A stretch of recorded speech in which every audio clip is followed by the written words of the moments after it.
Josue 8. Ang Ginoo mingon kang Josue, ayaw kahadlok ug kaluya, dad-a ang tanang sundalo ngadto sa Ai.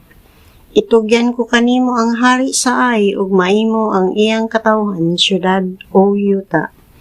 Buhata sa Ai ug sa iyang hari ang gibuhat mo sa Jericho ug sa iyang hari apan niining higayuna inyuhan na ang iyang mga kabtangan ug mga kahayupan.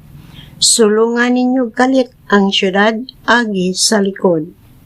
Busa nangandam si Josue aron pagsulong sa Ai. Nagpili siya 30,000 kaisog nga mga tawo o gipaadto sila pagkagabii o gipahimangnuan. Tago kamo sa likod nga bahin sa syudad. Ayaw pagpalayo kaayo gikan niini kundili pangandam kamo sa pagsulong. Ako ug ang mga sundalo nga uban kanako muna pagsulong sa syudad. Inigula nila aron pagsukol kanamo, manibog kami sama sa unatang gibuhat. Gukdon kami nila hangtod mapagawas namo sila sa syudad. Magdahom sila nga nanagan kami sama sa gibuhat nato kaniadto. Unya pagula kamo sa inyong gitaguan ug iluga ang syudad nga itugyan kaninyo sa Ginoo nga inyong Dios. Human ninyo mailog ang syudad, sunuga kini sumala sa sugo sa Ginoo. Mao kanay buhata. Busa gipaadto sila ni Josue ug nangadto sila sa dapit nga ilang taguanan nga didto sa kasadpan sa Ai. Tunga sa Ai o sa Bethel, mipahulay si Josue sa kampo pagkagabi. Sayo sa buntag, mibangon si Josue o gitigom niya ang mga sundalo. Unya siya o ang mga pangulo sa Israel nangulo kanila ngadto sa Ai. Ang mga sundalo nga uban kaniya didto paingon sa dakong ganghaan sa syudad ug nagkampo sa amihanang bahin diin may walog tunga-tunga kanila ug sa Ai. Unya gidala niya ang mga 5,000 katawo ug gipalipot sila sa kasadpang bahin sa syudad tunga sa Ai ug sa Bethel. Ingon niini ang pagkahanay sa mga sundalo. Ang labing daghan sa mga sundalo didto sa amihanan sa syudad ug ang uban didto sa kasadpan. Pagkagabi si Josue didto mipahulay sa walog. Sa dihang nakita sa hari sa Ai ang mga sundalo sa Israel milihok dayon sila. Siya ug ang tanan niyang sundalo mipaingon sa walog sa Jordan aron pagpakig-away sa Israel. Apan wala siya masayod nga sulungon siya gikan sa likod sa syudad. Si Josue ug ang mga sundalo sa Israel nagpatuong nga nanibog sila ug nanagan paingon sa kamingawan. Busa ang tanang lalaki sa syudad gitigom aron sa pagukod kanila o sa dihang gigukod nila si Josue. Nag-anam sila kalayo sa syudad. Ang tanang lalaki sa Ai migula aron pagukod sa mga Israelita. Naabli pag-ayo ang syudad ug walay nahibilin sa pagpanalipod niini. Unya ang Ginoo mingon kang Josue, iisa ang imong bangkaw ug itumong sa Ai kay gihatag ko kini kanimo. Gibuhat kini ni Josue o diha-diha sa pag-isa niya sa iyang kamot. Ang mga tawo nga nanago nanindog paggalit ug nanagan ngadto sa syudad ug giilog nila kini. Ila dayong gisunog ang syudad. Sa paglingi sa mga tawo sa Ai, nakita nila ang aso nga miutbo. Wala na sila dapit nga kagdaganan tungod kay ang mga Israelita nga nanagan sa kamingawan misumba likman sa pagsulong kanila.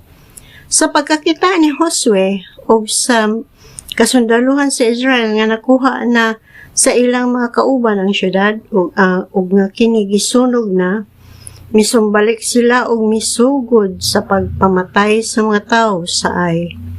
Ang mga sundalong Israelita nga didto sa syudad nakig-away usab sa mga tawo sa Ai Nalibutan nila ang mga tao sa Ai ug ilang gipamatay ug walay nakalingkuwas o nabuhi gawa sa hari sa Ai.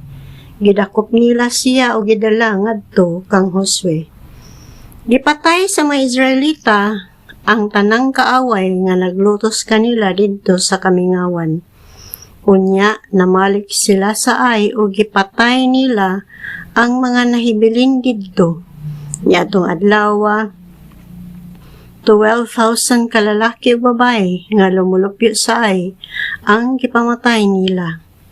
Giisa ni Josue ang bangka o gitumong sa Ai o wala kini ipaubos hangtod nangamatay ang tanang tawo. Gihipos sa mga Israelita ang mga kahayupan o mga kabtangan nga nailog nila diha sa syudad sumala sa sugo sa Ginoo kang Josue. Gisunog ni Josue ang Ai o wala na kini tukura pag-usab.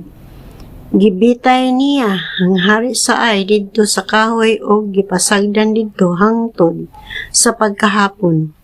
Pagsalop sa adlaw, gipakuha ni Josue ang patayng lawas o giitsa kini didto sa ganghaan sa syudad.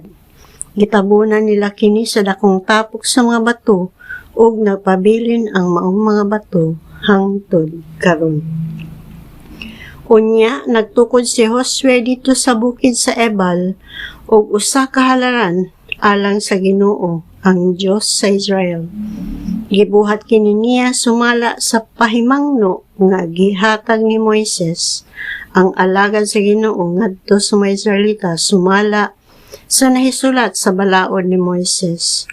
Usa ka halaran nga bato nga wala kagamitig puthaw nga kahimanan. Nagsunog sila mga halad ibabaw niini alang sa Ginoo o gihalad usad nila ang ilang halad sa pakigdait. Didto atuwangan sa mga Israelita gikopya ni Josue diha sa mga bato ang balaod nga igisulat ni Moises. Ang tanang Israelita uban sa ilang mga pangulo, mga punuan ug mga maghuhukom ingon man ang mga langyaw nga diha kanila nagtindog sa matag kilid duol sa sulanan sa kasabutan sa Ginoo at tubangan sa mga paring Levita nga nagyayong sa sulanan. Katunga sa katawhan nagtindog sa bakilid sa bukid sa Gerizim ug ang katunga didto sa bukid sa Ebal. Ang alagad sa Ginoo nga si Moises dugay nang nagsugo kanila sa pagbuhat niini sa panahon nga dawaton nila ang panalangin. Unya gikusog pagbasa ni Josue ang tibok balaod.